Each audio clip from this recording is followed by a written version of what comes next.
If you share a passion for horses, it's important for all of us to be aware of the federal issues that surround and impact horses, as well as the industry that involves them. Your voice, your involvement, your ability to take action when Congress or federal agencies are making decisions is crucially important to shaping the future for the horses we love and care for. Not sure how you can help? Join the American Horse Council's Congressional Cavalry today. It's our grassroots network of members, and it's free to folks like you. Join the Congressional Cavalry today and let your voice be heard.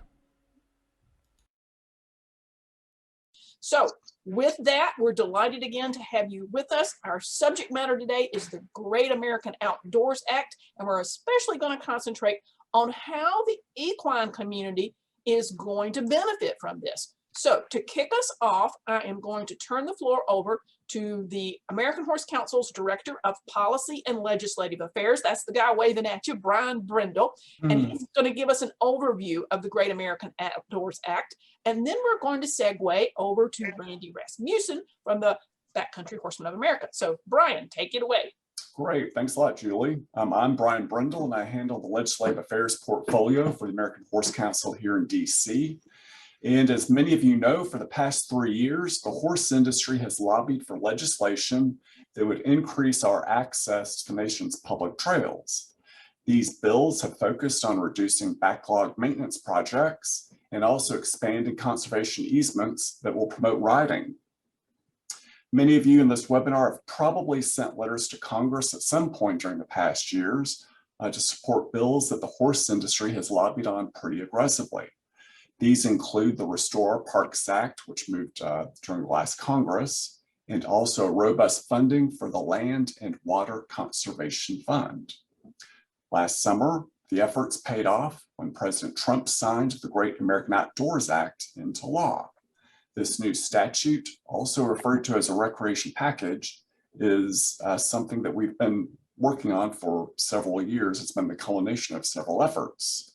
The law focuses on deferred maintenance projects, including trails. And it also devotes substantial resources to conservation, folding the equine community's priorities into a single package. Please note that the horse community was at the table with lawmakers during every step of the process. In addition to offering recommendations to Hill staff last year in meetings that Randy and I participated in, horsemen and women sent more than 1,000 letters to Congress to urge passage of the final bill. To give you an overview, here are some elements of the GAO Act to illustrate how it works. The law establishes a so-called National Parks Legacy Restoration Fund to support priority maintenance projects on federal land. For FY 21 through 25, the Act will devote half of all revenues from energy development on public land to this actual legacy fund. Law also caps these funds at 1.9 million, that's 1.9 billion for any fiscal year. The fund must be used to focus on priority deferred maintenance projects that are managed by the National Park Service, which will have dibs on 70% of the funds, the U.S. Forest Service at 15%, and 5% each for the U.S. Wildlife and Fishery Service, the Bureau of Land Management, and the Bureau of Indian Education. Additionally, the law guarantees revenue via the Land and Water Conservation Fund at $900 million per year. This will create wide open spaces that promote access for recreational riders. And to expedite implementation of the law's requirements, the new law sets out the following framework. It requires the Government Accountability Office to draft a progress report on backlog maintenance, which will be very important moving forward. And it also requires the President to report annually to Congress on the allocation of LWCF funds. This will also promote transparency and help us get a progress report on some of these conservation easements. So those are at least two signposts to look for with respect to the implementation issues. More recent developments this year, and we're not exactly sure how this is going to impact funding, But the administration has placed a pause on offshore drilling for natural gas and oil. And some of these funds have been funneled to restoration projects. And it was only a 60-day pause. So we're not exactly sure what the revenue impacts might be on that pause moving forward. So we will keep you updated. But the big takeaway here is we've got about $9.5 billion, and we're going to figure out how to spend it. With that, I'd like to hand it over to my friend and colleague, Randy Rasmussen at the Backcountry Horsemen of America. All right. Thanks. $900 billion. 9.5 billion is what I thought. So. Thanks for that overview. And yeah, for folks who aren't presenting, maybe you could put yourself on mute. And that would be greatly appreciated. This is a really exciting topic, and I share your enthusiasm because this is, yeah, billions. We're not talking small amounts of money here, and it's been a long slog to get here. I want to mention that myself, representing Backcountry Horsemen of America, we're an all-volunteer stewardship group that keeps trails open for everybody. And Holly Groshek, who is the executive director of Equine Land Conservation Resource. The two of us and others are on American Horse Council's committee for recreation trails and land use. That's a national committee, and the GAOA has been a hot topic of discussion for quite a while. And Holly really she emphasized the importance to have this kind of webinar to get the word out to the equine community and what the Great American Outdoors Act means to us as trail users and trail lovers and lovers of our public lands and parks. So thanks for doing that, Holly, and getting this going. Wanted to mention here, this is an overview, this first slide, if you will. Brian summarized some of the funding here, and this is just the Lands Legacy Restoration Fund. That was the Land and Water Conservation is the other half of GAOA that Brian mentioned. We're just going to focus here on that public land, Parks and Public Lands Restoration Fund, and that's the breakdown of each of the agencies and the vast sums they'll be getting for, and we'll get into specifically what that means. What is deferred maintenance? So, Julie, if we could do the next slide, please. Importantly, in the Act, with respect to the Legacy Restoration Fund, these projects that will receive funding over the next 5 years for our federal land management agencies have to be, listed as a priority for the agencies. They can't just be ours as the community's priorities. They have to be, as mentioned here in the Act here, either part of a transportation plan, deferred maintenance plan, or capital improvement plan. The key word being plan. They have to be an agency priority. But we've got 5 years, and we can help push our priorities for equine trails and multiple use trails among those priority lists if we work with our local land managers.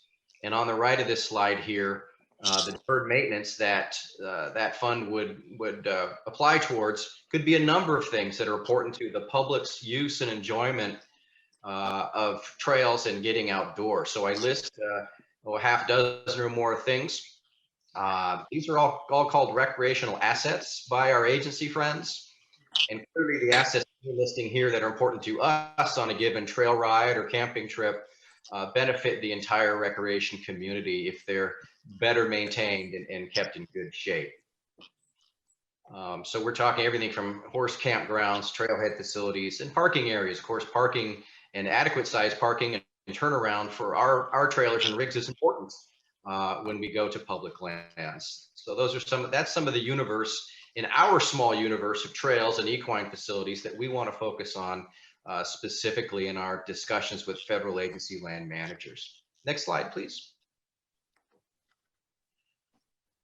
Just briefly, this is a slide from the Park Service a while ago, but they've been doing work, as are all the agencies, on trying to minimize their deferred maintenance. And clearly the listing at the bottom, 5,000 miles of roads, 21,000 miles of trails, and that 25,000 buildings, it's a lot.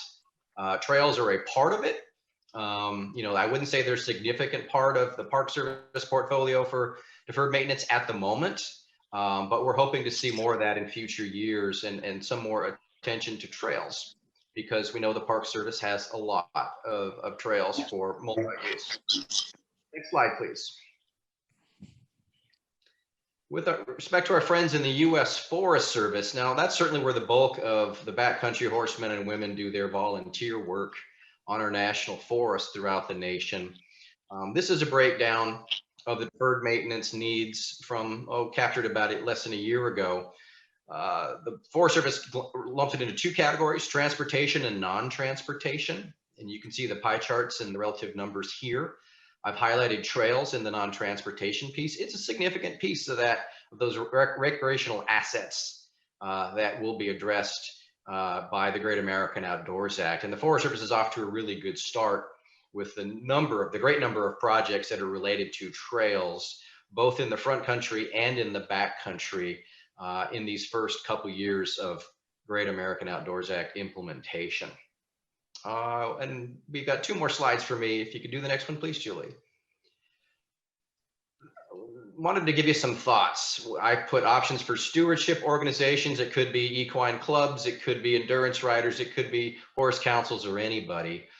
But here's some things, and we'll have these slides available on the American Horse Council website shortly after the webinar for reference. But we really want to encourage everybody to meet with their local federal land managers, talk about their priorities and their list of current deferred maintenance. And we want to make recommendations ourselves, things that should be in the plan for addressing in terms of deferred maintenance that we've seen out in the field, and trails that we can no longer traverse or work on because of conditions that have changed and a lack of maintenance. So I think importantly, certainly for backcountry horsemen and other stewardship groups, really we're talking about us coming up and stepping up and offering in-kind labor, sometimes matching funds, other things to leverage the federal dollars to get more work done. Because it's all about partnerships. It's all about, what we can do together. We're not going to tell the agencies to just go do this for us. We're going to be there, with our sweat equity to make it happen. And so the agencies are always looking, that last bullet there, for matching or partner contributions that can help them, improve their delivery of services to the public. That's important to them. So keep that in mind when you're talking with federal land managers. And the next slide I have is some additional options here. In your discussions with federal agency staff, to talk about, the appeal of your projects, and to broaden that to include multi-trail user groups, be they hikers, backpackers, others. There's ways to package large projects and programs together with other trail users that benefit more people and benefit a larger segment of the public. And of course, some of these things where you're coupling, this is all about deferred maintenance primarily. There's not a lot of new construction that one can expect or we can't demand of the agencies, because they've got to take care of what they have right now. And that's what this act is about. But where there are some improvements that can be added to make, a trail system complete, the agency might have to do analysis under the National Environmental Policy Act. With 5 years running for this funding, there's time to do environmental assessments and to do some of the environmental analysis that might be necessary if those projects and those requirements, require such analysis. Importantly, this number C that I've listed here, I think it's really important that you look in projects that you're recommending to be inclusive of all visitors to our public lands and parks, and how our equine organizations might enhance the role of underrepresented or non-traditional partners in stewardship projects. That's become increasingly more important over the years, and the more we can do to partner up with other organizations, other folks that aren't traditionally in the outdoors. I think we're going to make stewards for the lifetime if we can turn people on to the excitement of trails and what getting our hands dirty can do in terms of getting people, invested in their public lands and recreation.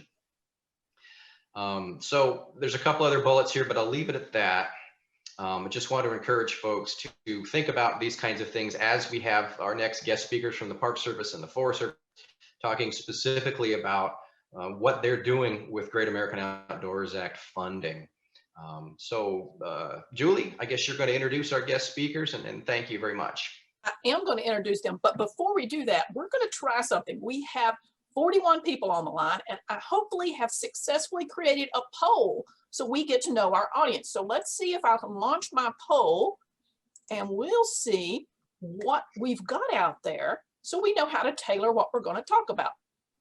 So take a minute and answer the questions that we've got up here. Pick whichever best describes your interest in this topic so we know how to go about this.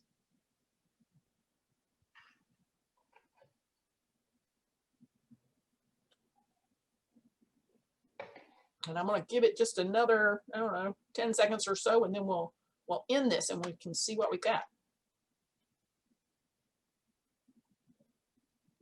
Okay, so I'm going to share results. So hopefully you guys can see my results there, everybody.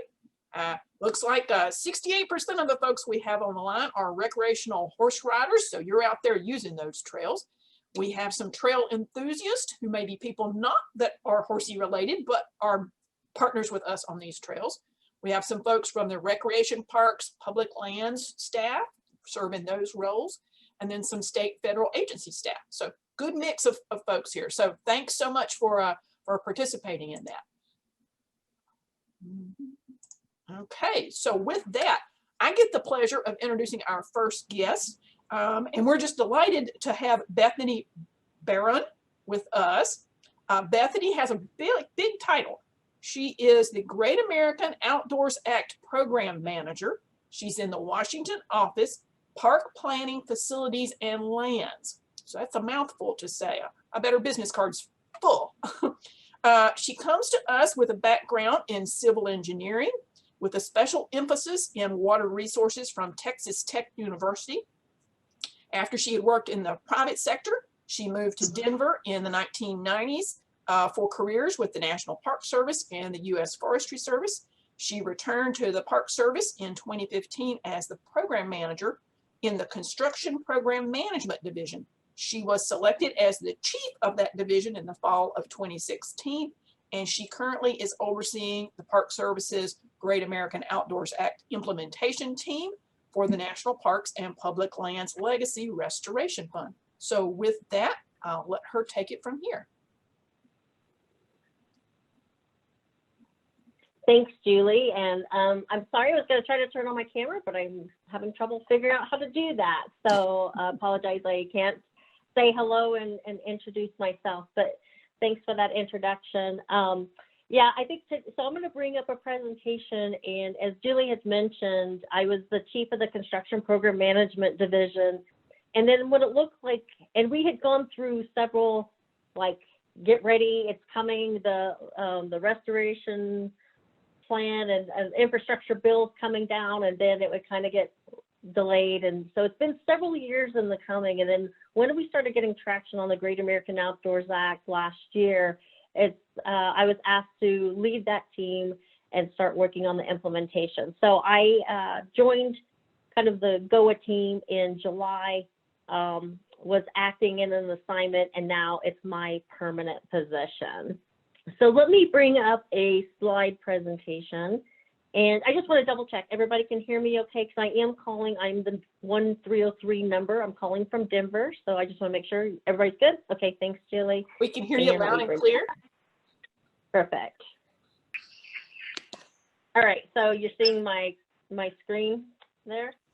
All right, so yeah, as we talked about, we're gonna just focus on the National Parks and Public Lands Legacy Restoration Fund for this presentation. You guys already had the background that was provided earlier, so I'm not going to go into a lot of detail on this. I do want to say that there is a piece that's on the Land and Water Conservation Fund. That's that $900 million annually. So for the Park Service, this is our sole funding source for land acquisition within our authorized boundaries of the Park Service units to protect resources and provide for visitor use and enjoyment. It also provides the matching grants to state and local governments for acquisition and development of public outdoor recreation areas and facilities. And it also provides the matching grants for state and local governments for acquisition of eligible battlefield lands and for interpretation. as part of the American Battlefield Protection Program. So that's the only thing I'm going to touch base just on the LWCF program, and then we'll focus mostly on the strategy for the LRF. So you'll hear me use the term LRF. That's just our short acronym we use in the government or the Park Service for the National Parks and Public Lands Legacy Restoration Fund. So as was mentioned, the Park Service will receive 70% of the LRF proceeds. That's going to provide up to $6.5 billion over 5 years. Over the term of the fund, not less than 65% of available funds must be used for non-transportation projects, with the remaining amount available for transportation projects. The division between transportation and non-transportation will be calculated over the life of the fund. And transportation projects include paved and unpaved roads, bridges, tunnels, and paved parking areas.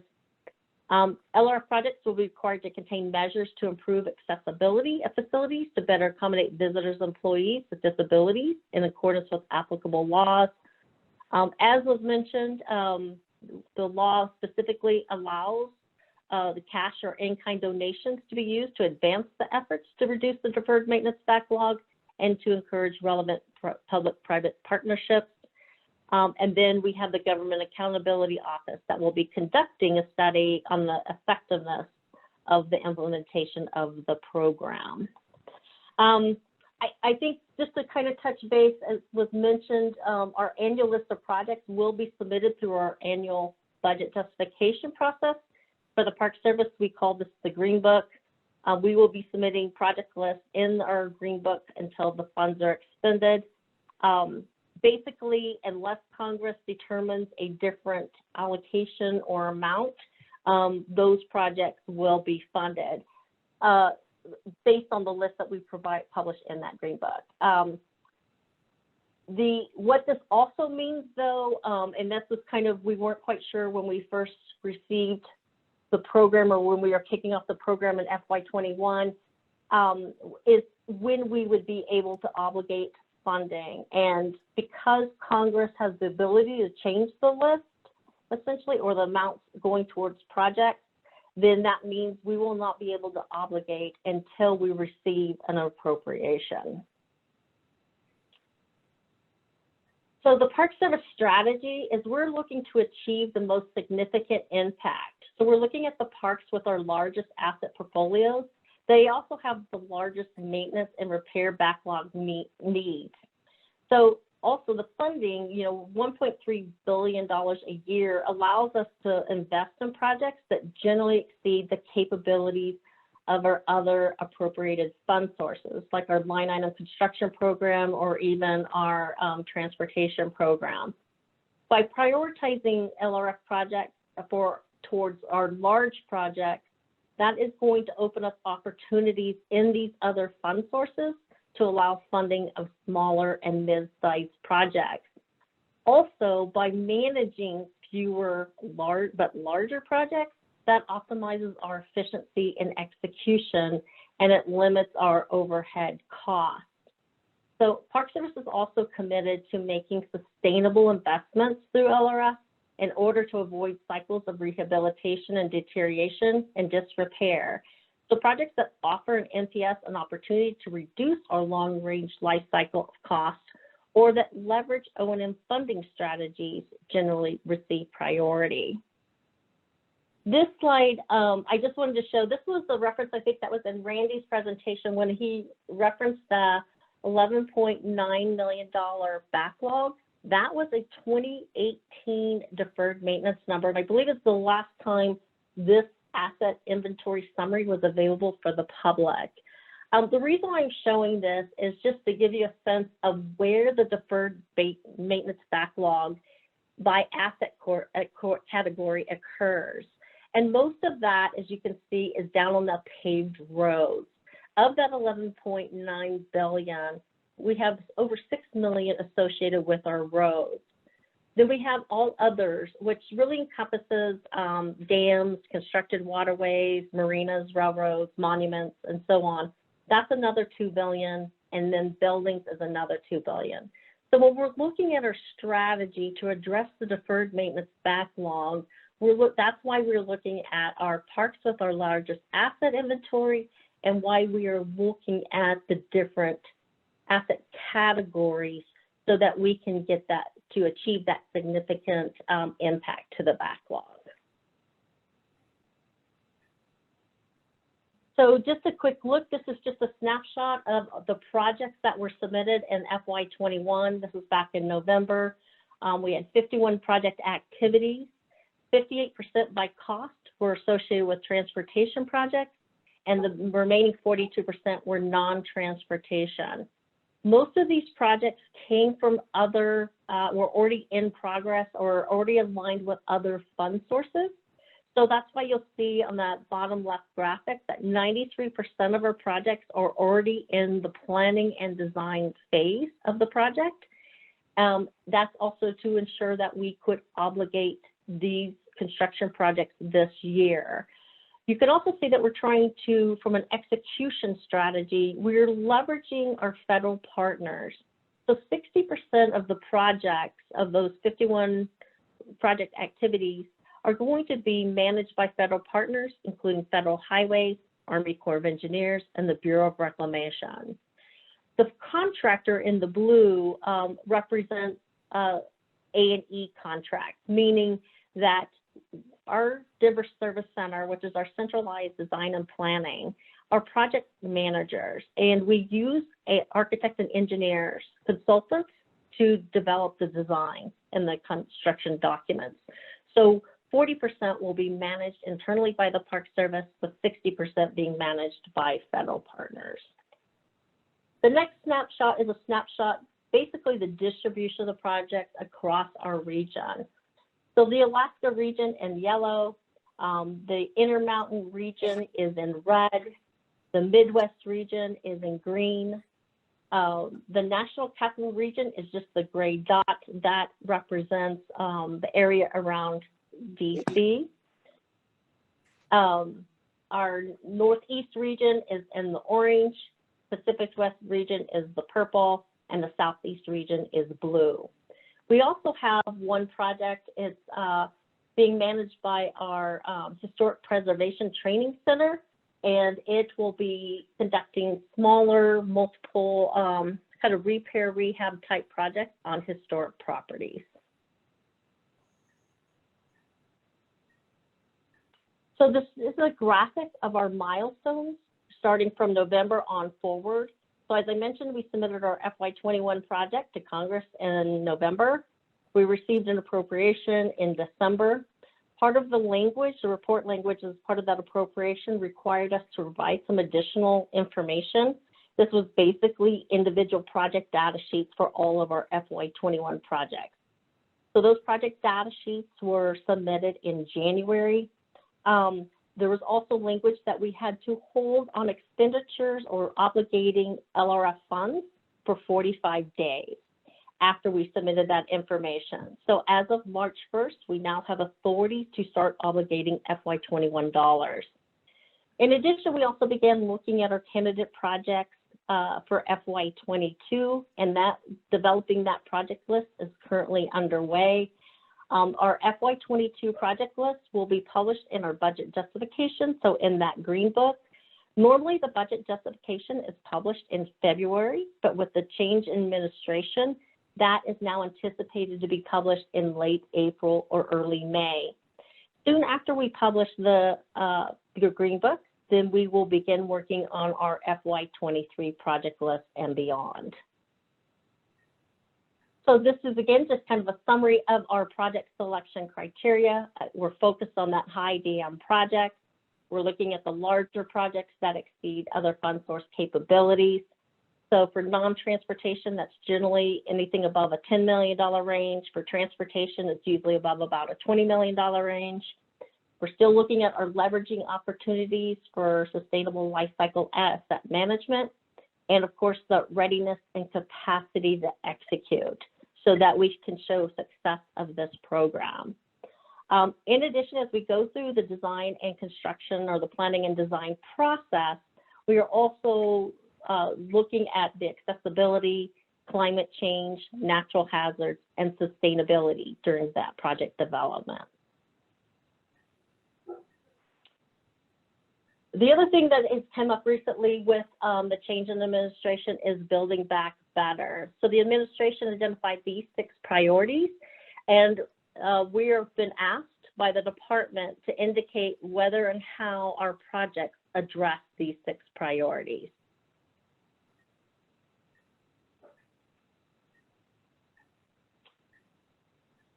So on this next slide, this is just a snapshot of our 22 candidate projects. This is an over target, so we would not be able to fund all of these projects in our FY22 program.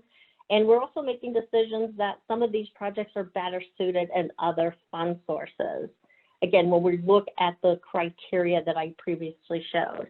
But very much like our 21 projects, these are coming from other appropriated plans. And we are going to be, again, heavily investing in our transportation assets. And we'll be leveraging our federal partners for execution as well. This is, again, similar graphics that you saw in our 21. This is the distribution of the 22 projects. One of the things that I don't remember if I touched on the previous slide for 21, but we know the transportation is a large portion of this.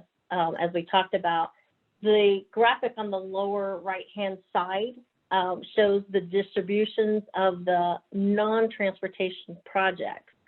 So you'll see we have a lot in what we call water and utilities.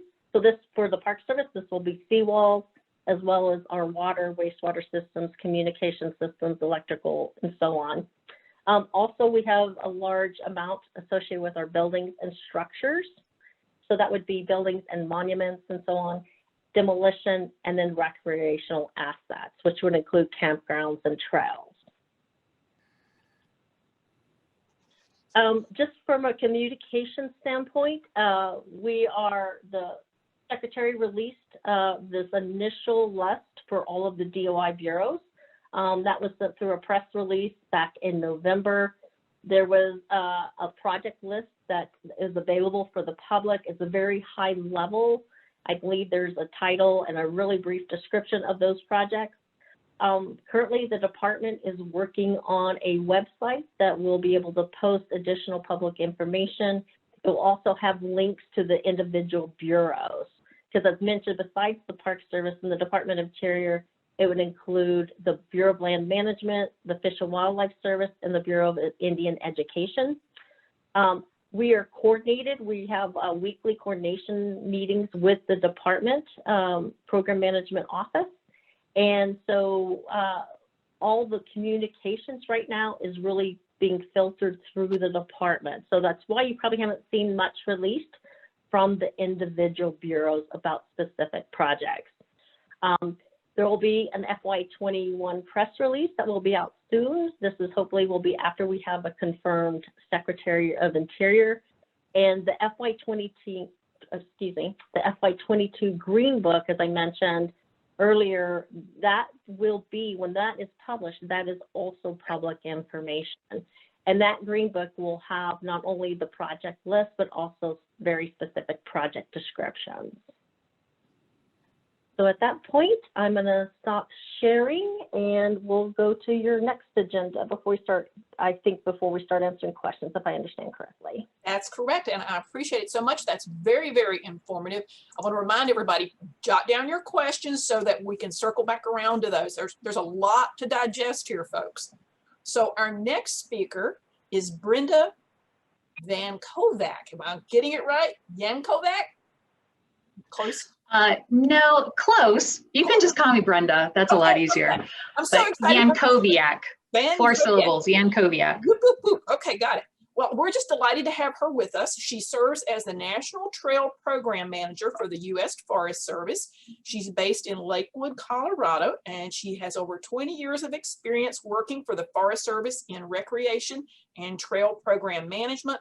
She's been fortunate to have experience working at all levels of the agency, from the field to the national levels, which gives her some great perspectives, I'm sure.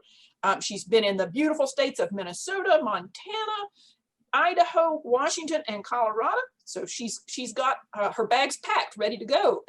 It sounds like. I love her background picture of those people on their horses going across that little creek there. Very nice. We appreciate that plug.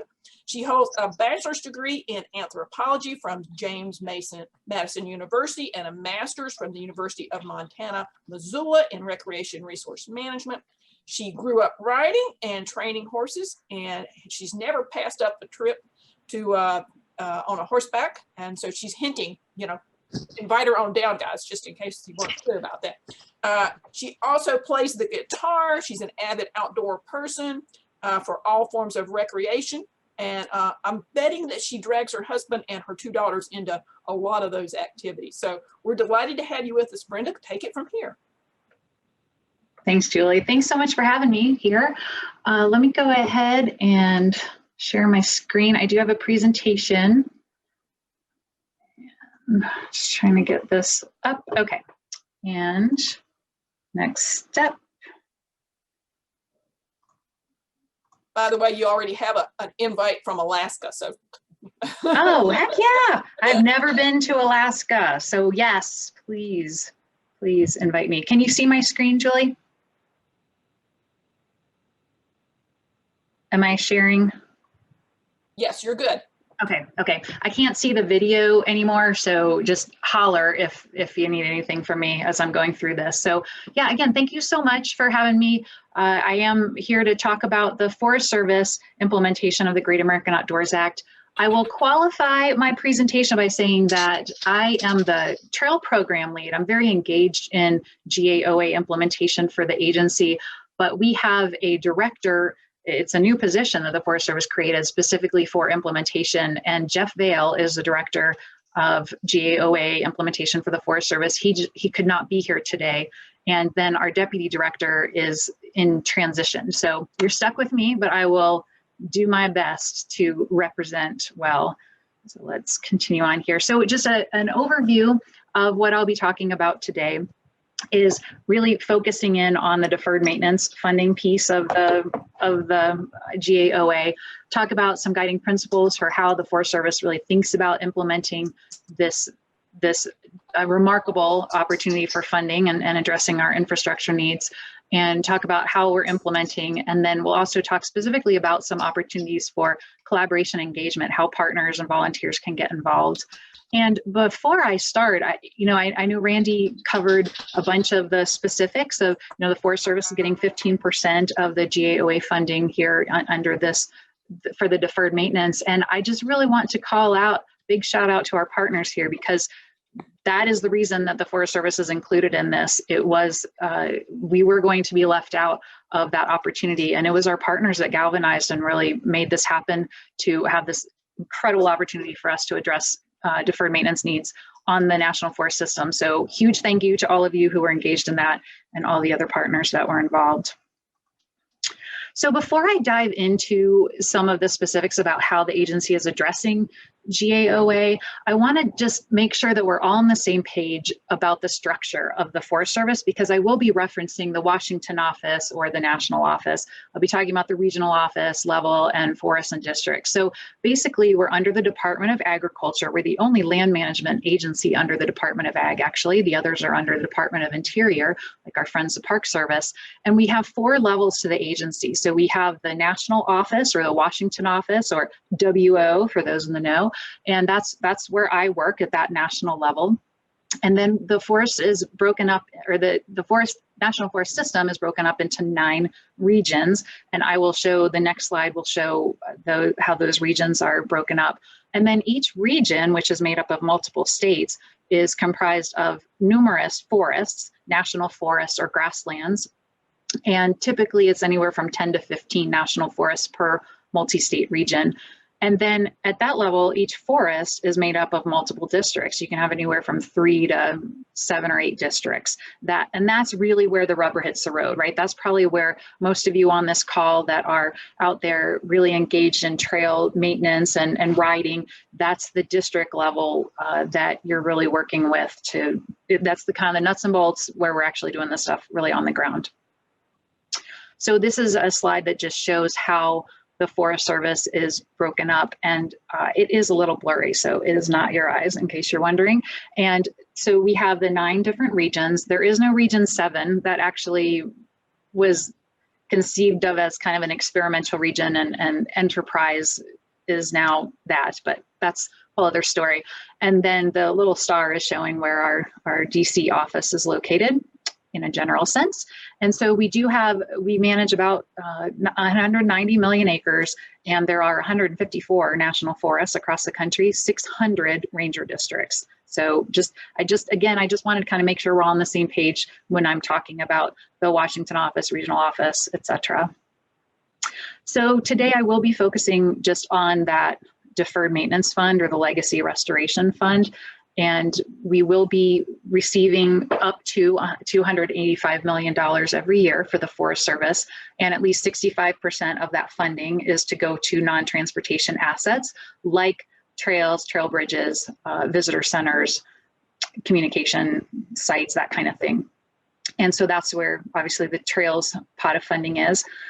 What's great about the GAOA money is that it's considered no-year money. So whereas typically when we are provided annual allocations, that money goes back into a pumpkin by September 30 every year. And so it's just swept away if we hadn't spent it. Whereas for the GAOA projects, we can have money that will be available to carry over for as many years as we need to get the project done. So that is a really huge opportunity for us there. And really the way that the Forest Service is focusing on this is that really trying to figure out maximizing the recreation visitor experience. That's really our focus. Another just kind of foundational piece here is when we keep talking about deferred maintenance, well, what does that mean? What counts as deferred maintenance? And it's very simple. It's any maintenance that wasn't done when it was supposed to have been done. It's been deferred or put off. It wasn't done when we'd scheduled it to be done.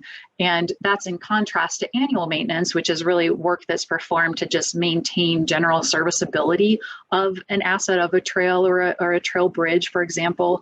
And if there are, so it could be like preventative work or just any kind of cyclic maintenance. So when we think about annual maintenance for trails, it's going and logging out the trees across the trail and cleaning water bars and other structures like that. When we are looking at deferred maintenance, let's say that we haven't done that for a while. And so we have a lot of water bars, maybe you can't even see the water bar anymore because it's so covered up with dirt. And so it would take so much more effort to just get that trail maintained than if we were out there on the regular schedule of every year, every few years, whatever that trail would need.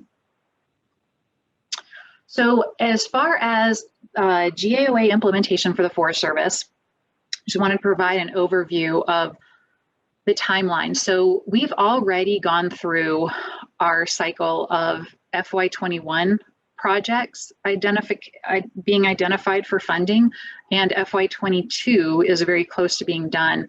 And I'm realizing now that I should have put this slide after the next slides coming up.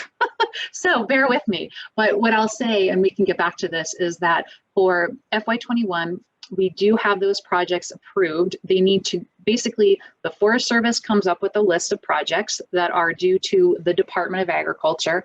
The Deputy Secretary and then the Secretary sign off on those projects, and they have the discretion at any of these steps going up. They have the discretion to pull this project, to add this project in. So we're not entirely sure what our projects will be until we get that stamp of approval from Congress, which takes a couple of months from the time that we actually get all of our project proposals in and generate that list. So that's one thing just to keep in mind, that even though we as the Forest Service know what our priorities are as a result of our evaluation process, it could be tweaked along the way. And it was for FY21 slightly.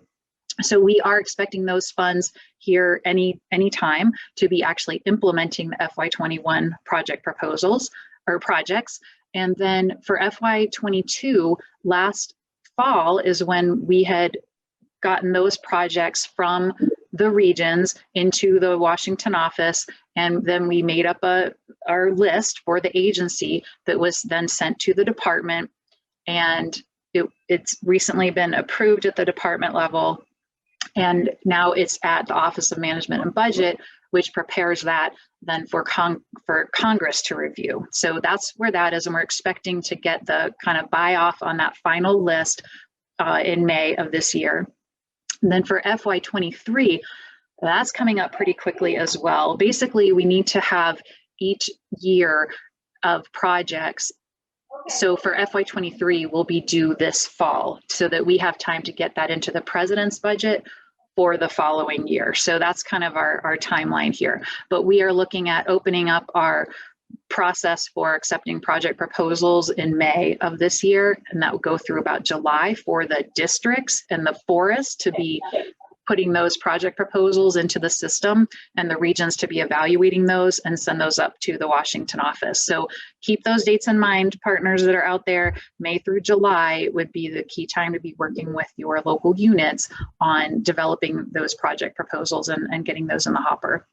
And then FY24 and 25, we assume that those will be on a similar timeline, that it would be kind of like late spring through summer, that we would be accepting project proposals from the units in the field, and then the Washington office evaluates and sends that list up in the fall.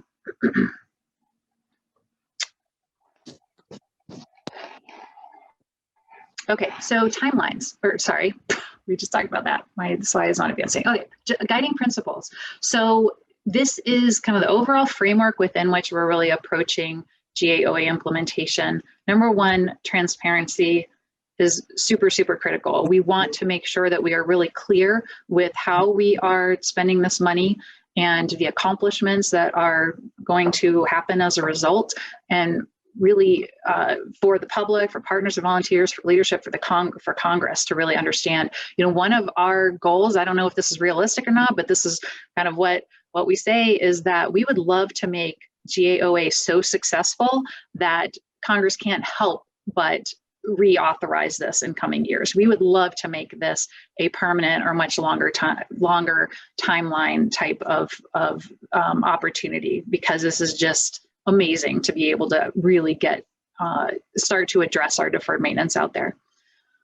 So yeah, transparency and accountability are key. And then within a shared stewardship framework, so it's not just the Forest Service doing this alone, that we are working hand in hand with our partners, with our communities, with you know, agency staff and tribes, to really try to identify what are the priorities out there and at what scale is the most appropriate place to be looking at this. So again, when I was talking about those levels of the agency, really looking at each district, what are those priority trails and trail systems out there that need repair? And so just knowing the deferred maintenance costs on a trail is not all that strategic, right? Because we could have 5 trails that all have $50,000 worth of deferred maintenance. So we could say, okay, well, these are our priority, but maybe those aren't actually all equally socially relevant and valued and serving the needs and interests of the community. So that's really where this shared stewardship framework is so important, is to be really understanding what are the needs and interests out there, and what do our partners value, what does the public value, those communities. So I just really want to make that clear. And then equitable distribution of funding. So this is another key, and it's not, so there's a couple of facets to this. One is about having equitable distribution of the funding across the regions. So each region is getting about a similar piece of the pie and the opportunity to address deferred maintenance. And it's also thinking about how are we serving our communities, right? And really thinking about those traditionally underserved communities. And that's a priority for the administration, and it's a priority for the Forest Service as well, to really be thinking about how to be more equitable and inclusive of all of the publics that we serve. And so are we investing in those communities that that you know, everybody would have that equal access to high quality outdoor recreation opportunities, for campgrounds, for trails, all that.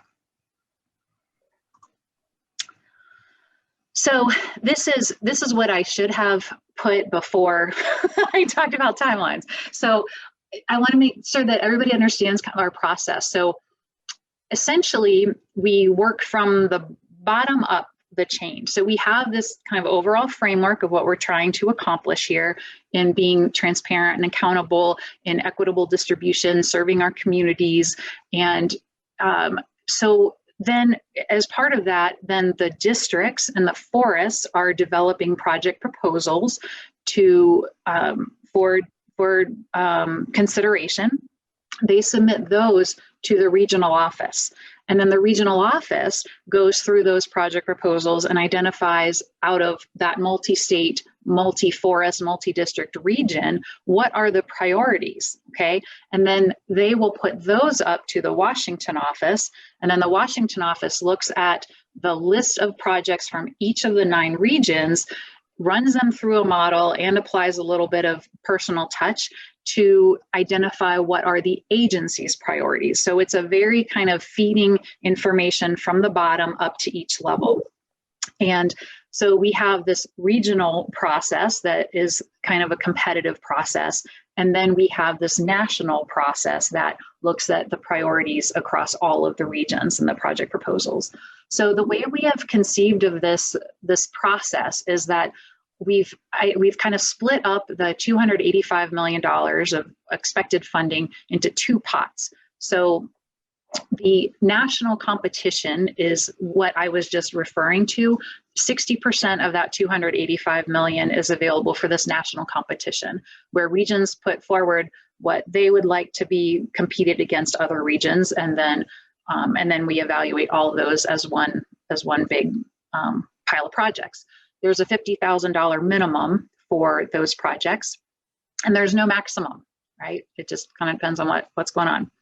And so then we also said, well, you know what, but there's probably some projects in each region that are priority for the region, but nationally they really wouldn't shake out. And so then we said, okay, well, we'll carve off 40% of the 285 million and divide that to each region based on different factors, visitation, mile, or I don't know, deferred maintenance costs, a couple factors that determine the allocation that each region will get. And then they get to do with that what they see fit. So that 40% is not competed. That's the regional priorities. So they have these 2 opportunities to get projects funded.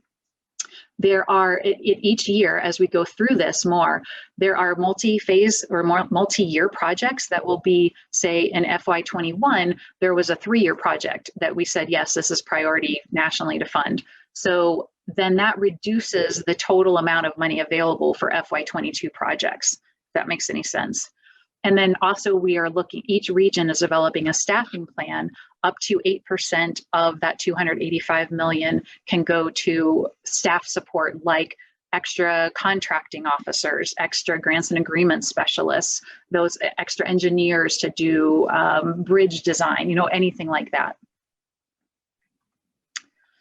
So these are some of the criteria. This is kind of, again, that overall framework of how we're evaluating projects. So number 1 is reducing deferred maintenance, obviously.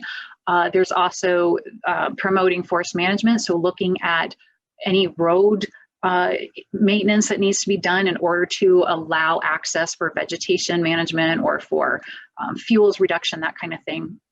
I already talked about improving the visitor experience and visitor access are really key. Contributing to local economies is obviously key. And that's also, you know, a priority for the Forest Service. And obviously addressing health and safety. A lot of times these deferred maintenance assets, when we haven't been able to get out there to do the work that they need annually, sometimes there are some safety issues. So that's obviously a priority to address. And then leveraged funding, that is key. And again, that's really comes into this model of shared stewardship, that this is not just Forest Service getting money and then piling it on the ground. This is really working with our communities, with our partners and other organizations to really identify what are the priorities are out here and what other resources can others bring to really leverage that GAOA funding. And I will also say that this is part of a larger, what we're calling the National Asset Management Program, or NAMP. It's a new thing that has been developed recently. We've always had our annual process for capital improvement projects where we would hold money off the top, and then there would be a national competition for like new development, you know, a new facility or new trail construction, that kind of thing. So now the agency is really working to try to integrate all of these different funding opportunities. So GAOA our capital improvement program, federal lands transportation, and then there's decommissioning funding. So it's kind of looking at this holistically across these different funding sources. When we get these project proposals, are they best suited for GAOA funding or federal lands transportation, that kind of thing. You don't need to know too many details about that, but just so you have the concept there. And so I want to talk specifically about our trail system. And we have almost 160,000 miles of trail nationwide on the National Forest System lands. And if I calculated this right, that means 6.4 times around the world. That's how many trail miles we have, which is hard for me to wrap my mind around. We do currently have about $300 million of deferred maintenance costs on our trail system. And I want to say, so those are our kind of official figures, but I do want to put a caveat to that, that we only do a sample of 1% of our trails annually to derive a national estimate of our deferred maintenance costs. Okay, so the 300 million, well, the 285 million that we have for trails deferred maintenance is an average of our 1% sample.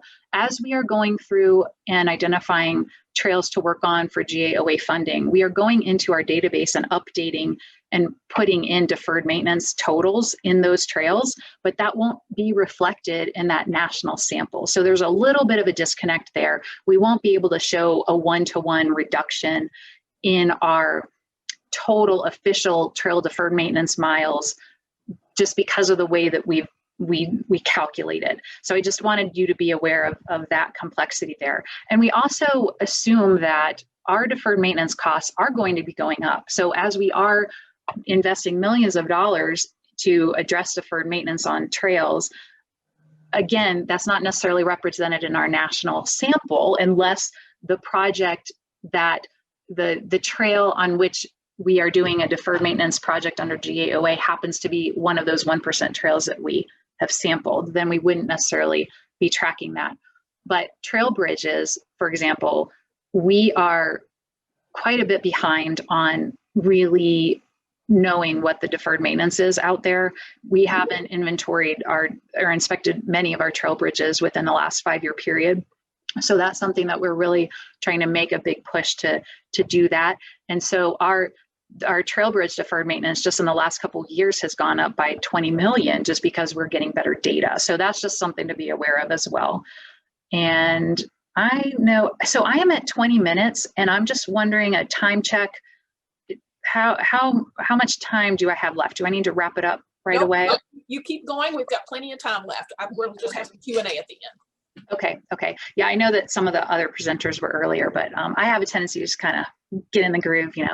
Okay, so this is just showing, again, when we look at kind of equitable distribution across the regions. I just wanted to show you this just very general graph that how the funding is distributed for FY21 projects. And you can, again, there's the map of the different regions. So we do have 500, so this is all total, this isn't just trails. We do have about 550 projects in 41 states that are to receive the FY21 funding here any day. And we have about $162 million in leveraged funding in partner contributions that will be added to that $262 million that is going to those projects. And we're looking at a planned reduction of about $375 million of deferred maintenance reduced as a result of the GAOA funding. And then, like I said, just that critical piece of the leverage funding that our partners are contributing. So really exciting. That's just year one. There's so much more to come. So this is also just a high overview of kind of how the funding is distributed across asset types. And we have, it's kind of hard to see the colors here, but recreation sites is the 46%, the public facility, utility, and other. I'm not exactly sure what's in other, but I think that's more kind of the administrative sites is 11%. Roads and road bridges, close to 30%. And then trails and trail bridges is expected to get about 14% of the total pot of funding available for FY21. And it's looking like that will be pretty similar for FY22 as well.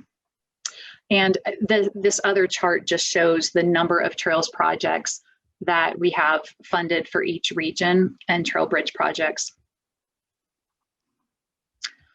So as I mentioned, transparency and accountability are really key. So this is one thing that the Forest Service is working on, is having a public facing dashboard that will be showing, I don't know if it's going to be updated quarterly, or I'm not sure, and I can find out the answer for you all on that if you're interested, but this will definitely be our kind of way of showing our accomplishments on the ground.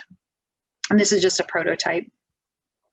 So now to the good stuff. How can partners get engaged? And at the very high level, like we talked about, leveraging funding to really maximize the opportunities for investments through the GAOA is key.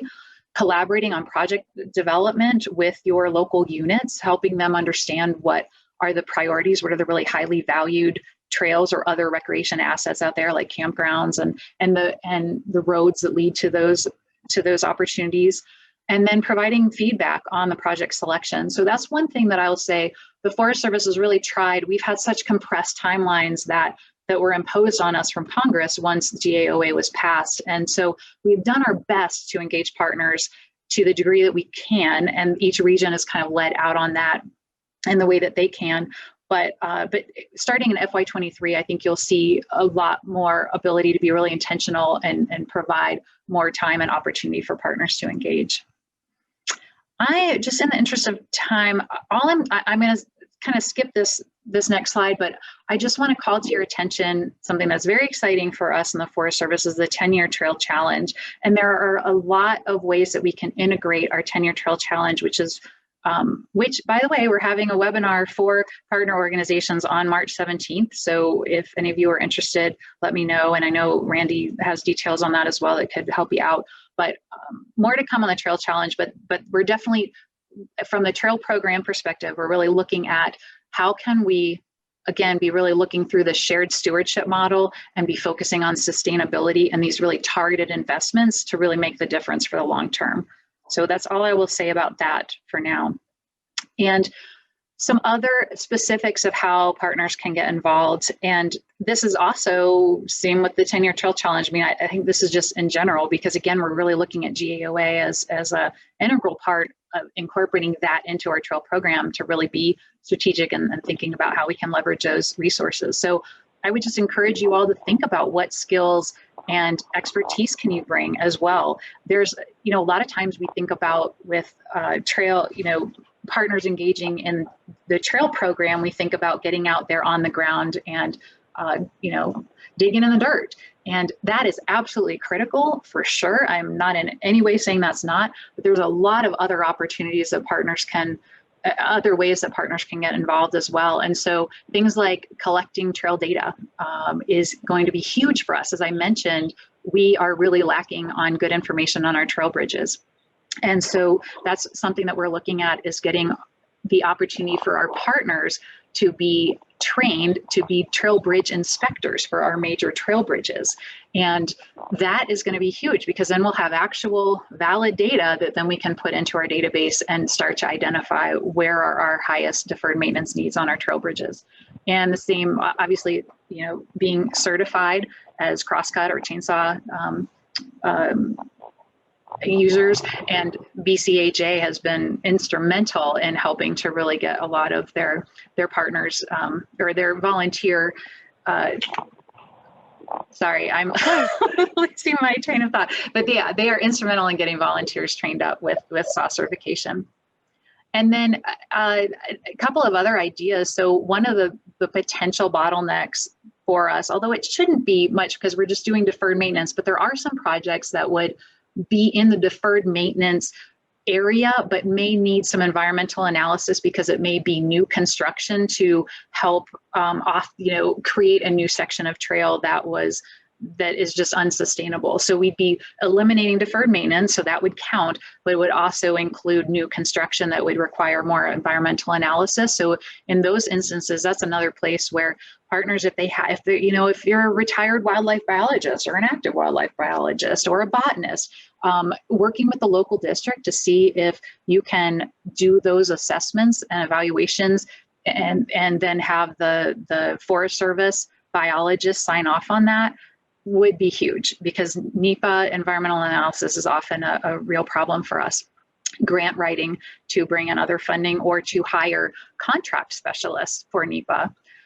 And then I touched on this earlier, but again, just working with the local land manager to help them really be thinking about this in a more holistic way, and about the community's priorities overall, and then be thinking about those connections. So the whole suite of recreation opportunities and access. So it wouldn't just be, we want this trail fixed up. What's the condition of the road leading to the trailhead? What's the condition of the trailhead? Is there a campground associated with that? What's the condition of that? And maybe we can start looking at these systems, or kind of recreation corridors, and really addressing deferred maintenance in that whole area.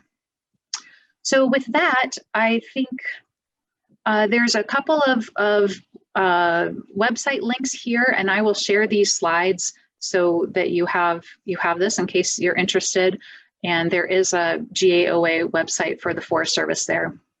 And that is all I've got. So thank you very much for this time. Excellent, Brenda, excellent. I'm really impressed with some of the last parts you shared, because I think some of our attendees today, we've still got about 40 people on, are just curious about what they can do, how they can impact the process, what's the way that they can approach things and make something happen that they feel like needs to be done.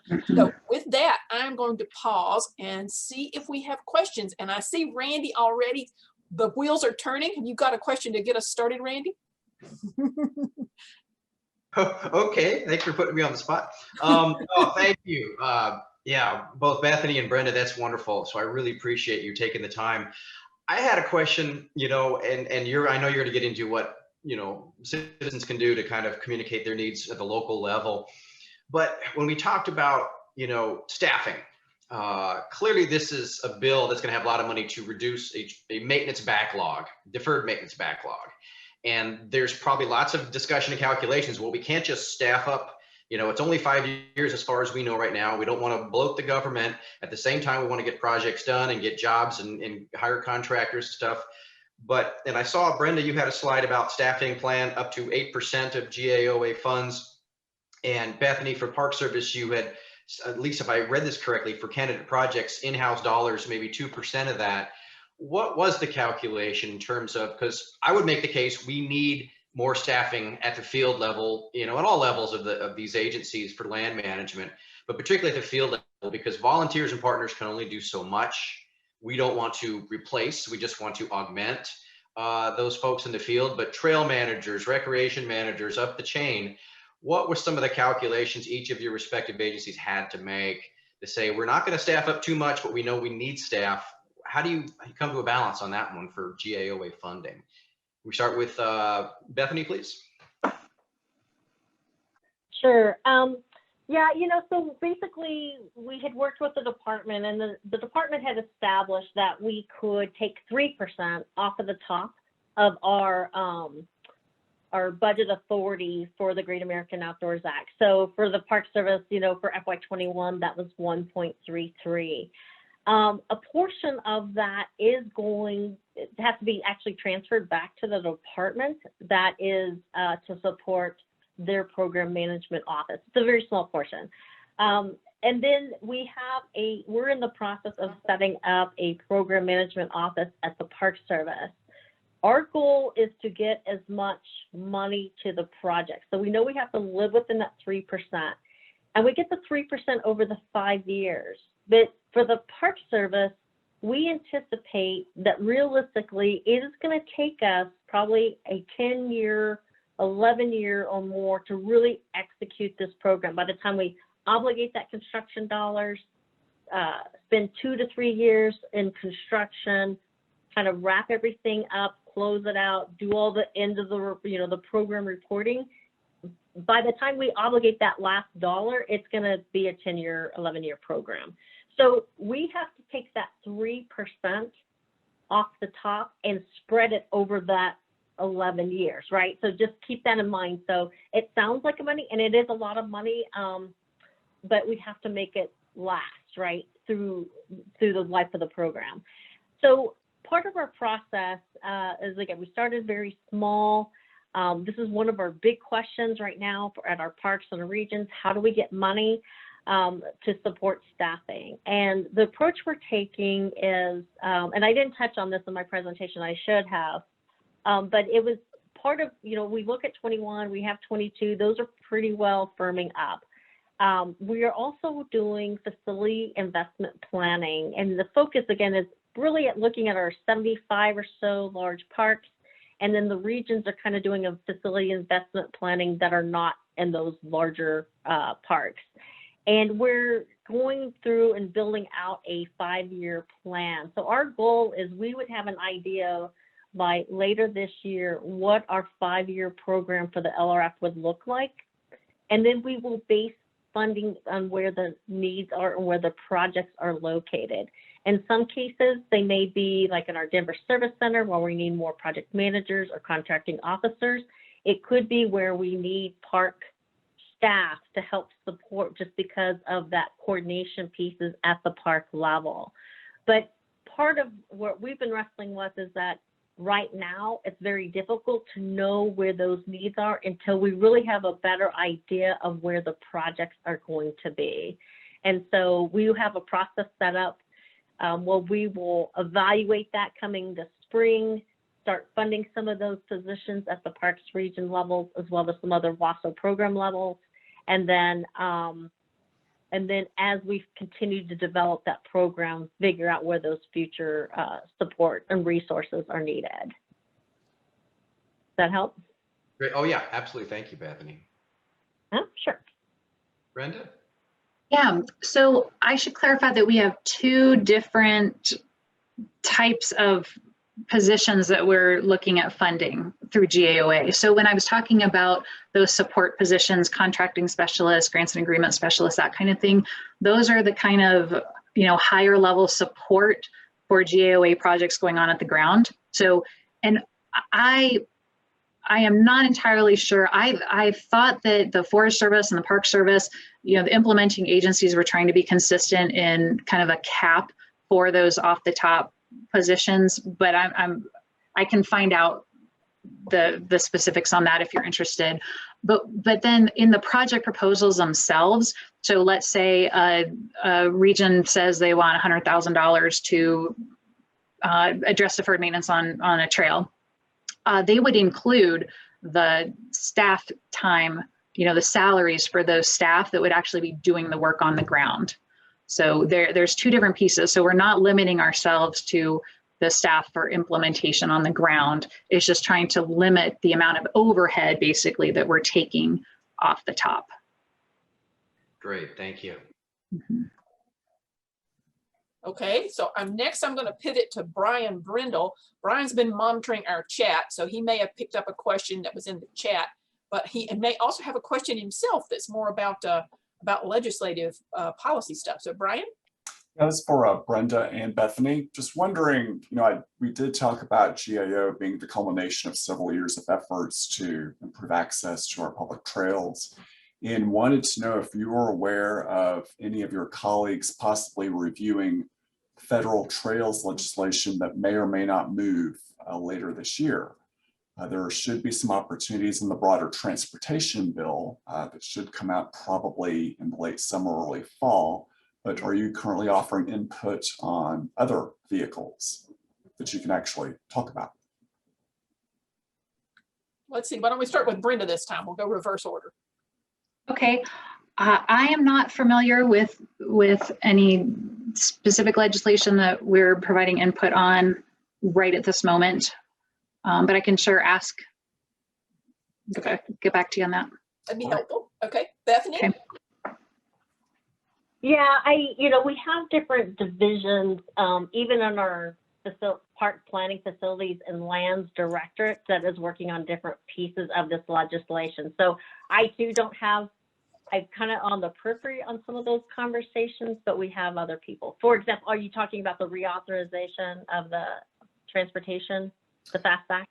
Well, the GAO really just checks so many boxes for us. And one piece of legislation that wasn't fully addressed by the lands package was what was formerly called the Recreation Not Red Tape Act. And one of the aspects we really supported was the fact that it really promoted voluntarism and partnerships between the agencies and our associations and equine groups. So there's a possibility that something like the Recreation Not Red Tape Act, streamlined version, could move this year, just as an example of something that might be reviewed. So I'm talking about not really reauthorizing GAO, but any other bill that might touch on the trails issue, independent of GAO. Okay. Yeah, and so we probably have other people in other actually directorates or partnerships in our trails program that are engaged in that. And Right. so we have not, I need to reach out and ask kind of to follow up on some more of that information. Yeah, it's 'Cause usually I the have Legislative not, I'm Affairs not Office directly that involved. deals with it. So I was just curious if you're aware. Sometimes people from the Hill ask for direct input from experts like yourselves in the agencies. It doesn't always happen, but it does happen. Yeah, all right, thank you. Thank you. Does anybody else out there have some questions for our guest or for us? And if you do, just unmute yourself and let me know, and we'll get to your question.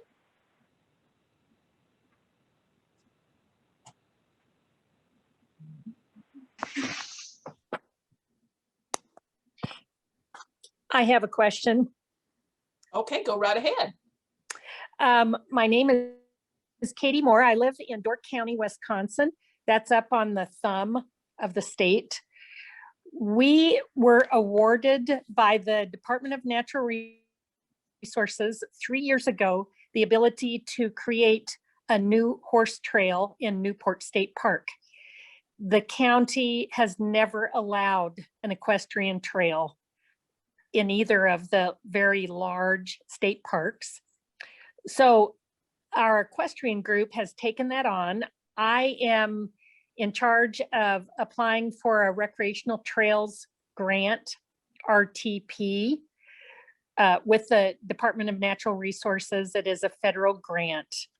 My question is, and let me back up a little bit. Dork County is made up of very small communities. The largest community in Dork County is 9,000 people. So my question is, does anybody have any suggestions on how we can go about fundraising for in-kind money? We will have to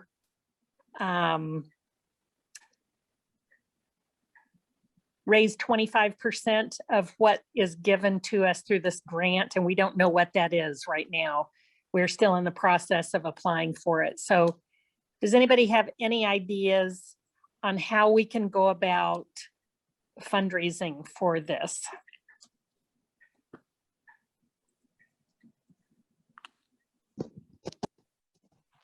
Anybody out there got some suggestions for her? I'll offer a simple one in that Backcountry Horsemen of Wisconsin may be a potential partner in this. Certainly look them up, Google them, or go to the BCHA website, bcha.org. If you haven't reached out to them already, because I know there's several active groups, and I don't know what portion that our folks are most active in your state, but there may be a potential partner there. Okay. Can I say something? Oh, This sure. this is Monica Chapman with the American Endurance Ride Conference. And I don't know, is this a completely new park or is it just a new trail and a new park? The park has been there for many, many years. It's a very large state park. This trail is going to be built as an equestrian trail, and it's the very beginnings of equestrian trails being put in this county. I mean, this is huge for us. So it is going to be a brand new trail. Okay. We have a number of endurance rides in the state of Wisconsin, and we've given a lot of trails grants to existing properties where competitions are held.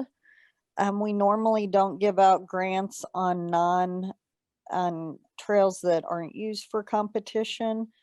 But many of our members are also members of Backcountry Horsemen of Wisconsin, and I believe their president, Lisa Doctor, she's also on the AERC Trails Committee. And she would be a very good person to reach out to. And she could also coordinate with AERC to see if there's anything we can do. Because sometimes you just need names of organizations to be a partner with you, and don't necessarily need large dollars. We partnered with BCHA and NATRAC in a handshake grant with the Army Corps of Engineers in Kansas. And it was more of a thing where they need lots of national organizations to partner up with them. So I would really reach out to Lisa. I'm sure you can find her on the BCHA website, or you can go to the American Endurance Ride website and look up the Trails Committee, and her contact information is there also. Okay. Thanks, Thank you. Monica. Randy has shared the link for the Backcountry Horsemen Wisconsin in the chat box. So if you're looking for that link, that'll help you out. I'd also suggest, if you haven't been in contact, you should probably leverage the Wisconsin Horse Council. We've got contact information for them on our website. I'm happy to put you in touch with Darla over there and see if you can build some partnerships there too. I'll be in a meeting in their upcoming meeting on the 28th. So Perfect. I'll talk to her then. Okay, Yeah. good deal. All right. Thank you. Thank you. Is there another question out there? Yes, I have a question. Can you hear me? I can, and just tell us who you are so we have some background. Okay, I just wanted to be sure you could hear me. My name is BJ Wilder, and I'm a member of the Backcountry Horsemen of Tennessee, specifically the Big South Fork National Park and Recreation Area. And my question is for Bethany. In your slide presentation, you had funding allocated by regions, and Tennessee is in the Midwest region. And I noticed that it had absolutely the lowest funding amount, 38 million, as opposed to other areas that were, over 100,000, 200,000, whatever. And I'm just really surprised at that. That's a very large area. There are a lot of national parks in the area that really need assistance, especially the Big South Fork.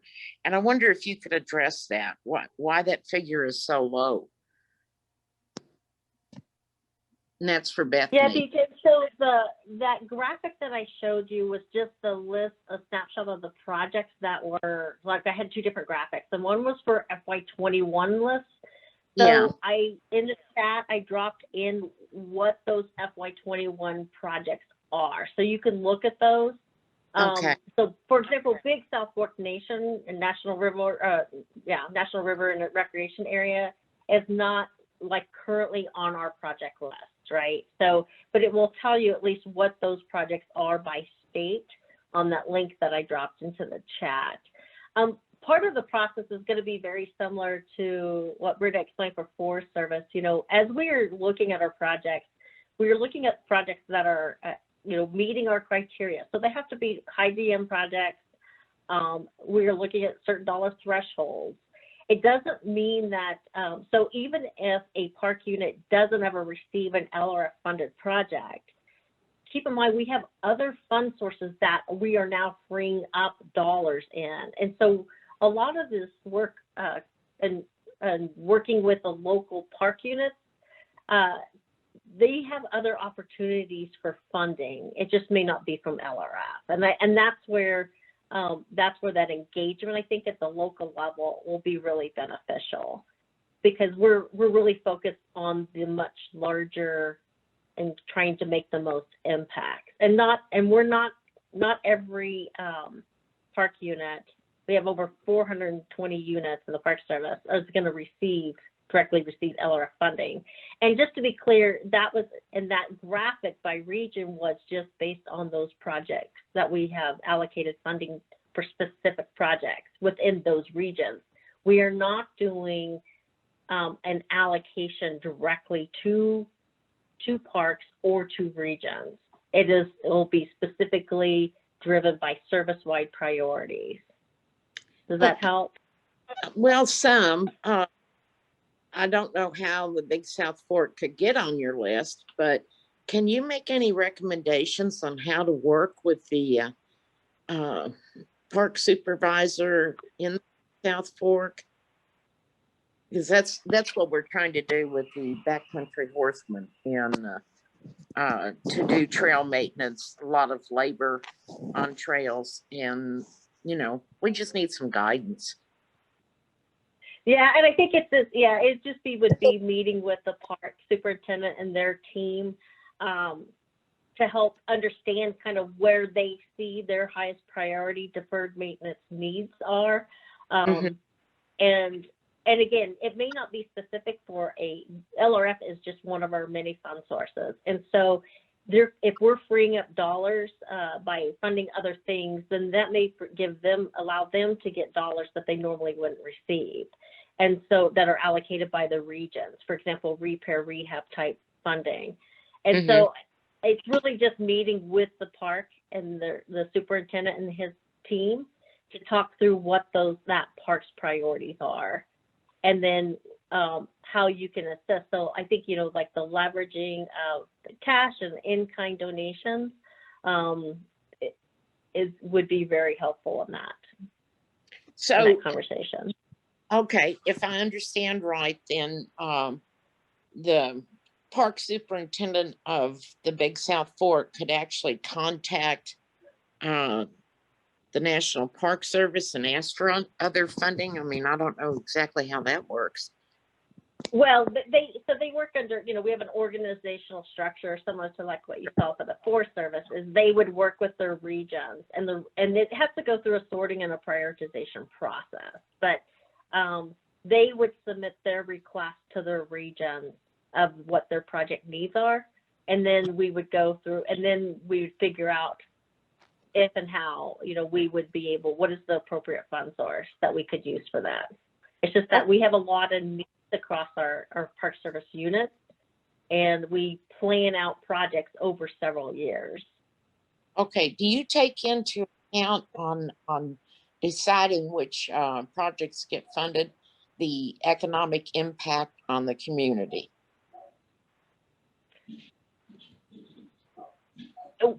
We do in some cases, but for this, that is part of a benefit, I guess you could say, when we are evaluating our projects. Right. But for app, it's got to be a high deferred maintenance project to begin with, right? And then those are some of the other factors that we can weight as far as when we are looking at prioritizing our project needs. Okay, well, thank you, Bethany. I appreciate it, and thanks for participating today. Thanks, BJ. Yeah, We thank appreciate you. that. We have time for maybe one more question. We're going to start to wrap up here shortly. So I had a hand raised from Tiffany. So are you out there, Tiffany?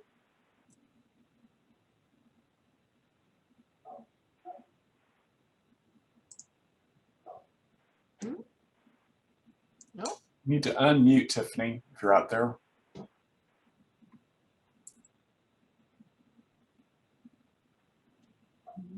Maybe she accidentally raised her hand.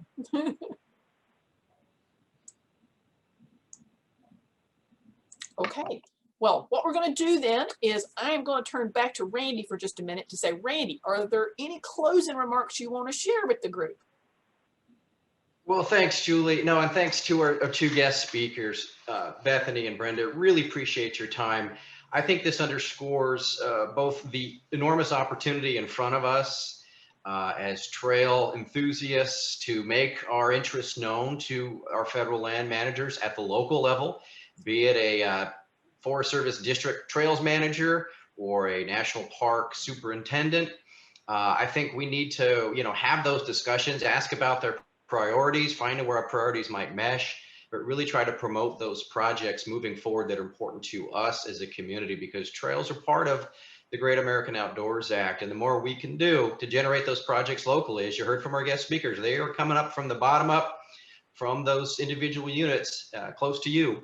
So make your interests known, have those dialogues, and see what you can do together to leverage the funding, provide this your own sweat equity and in-kind contributions if you can, and bring other partners in, and that serves the needs for a broader trails community, and get a lot of folks who aren't traditionally in the trails community engaged in some of this work if you can. So really thank you, AHC, American Horse Council, for having this webinar, and thank you to our two guest speakers. Really appreciate it.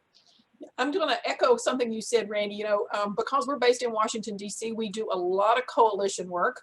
We partner with a lot of different groups on a lot of different subjects.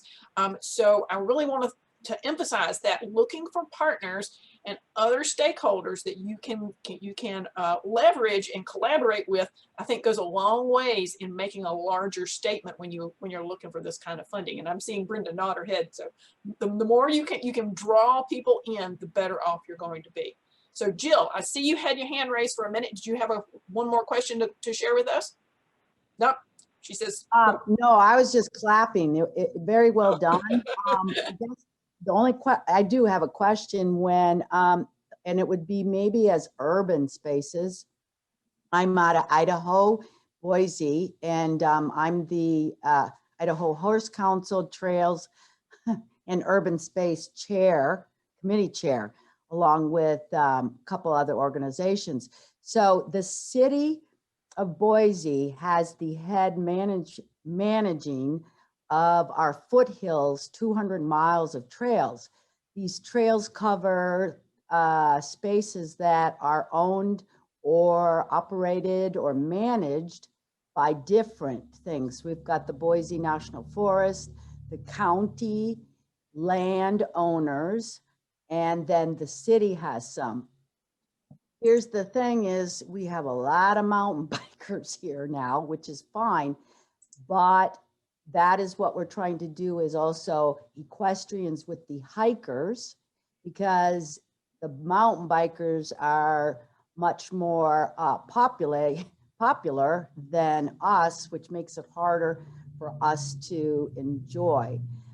So when I'm listening, I'm trying to think of these different, there's the Boise National Forest, where that would fall, and is any of the money available? And I'm not sure, that's what I'm still learning, where the money all comes, since the city of Boise takes the, they kind of are the ones that meet to group up and all of this. So I'm trying to figure that part out.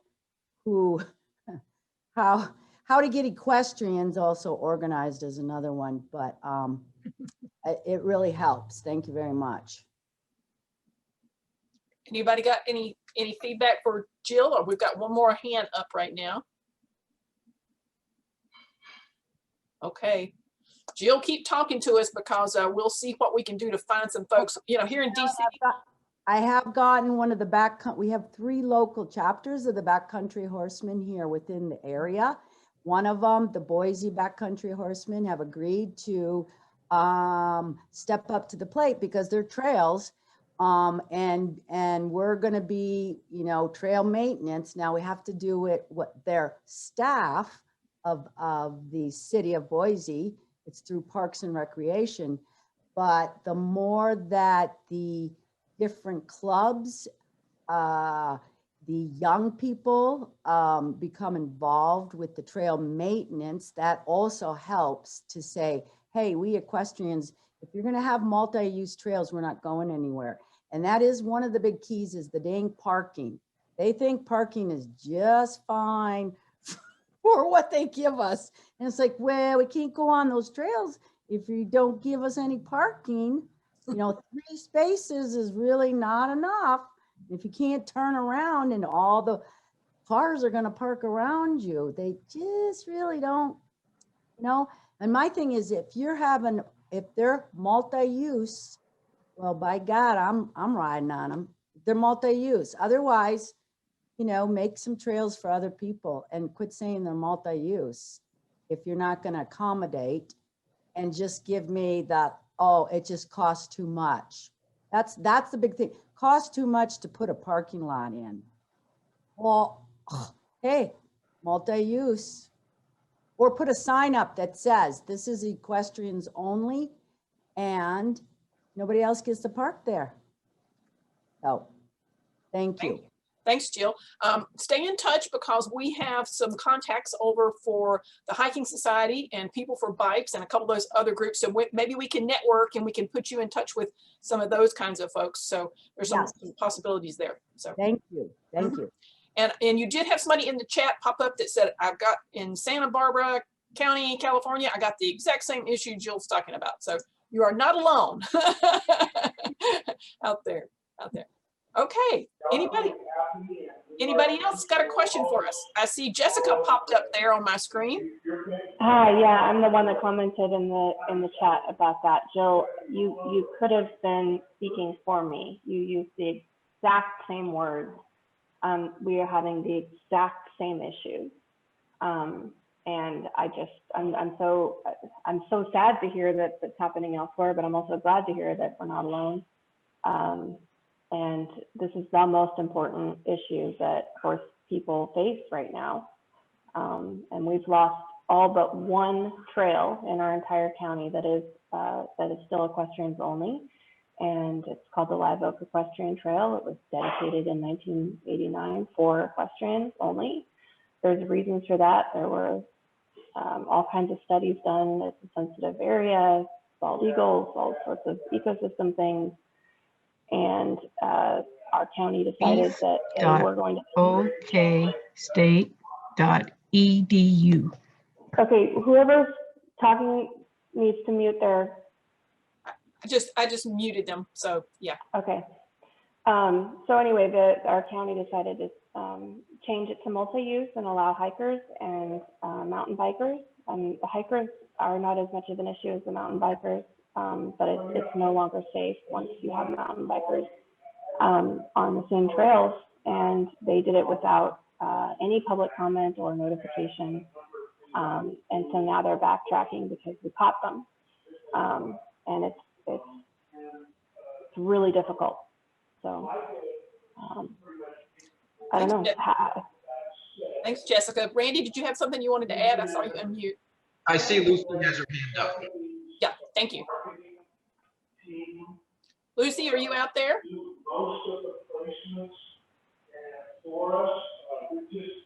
I'm here. Can you hear me? Nope, you're really low.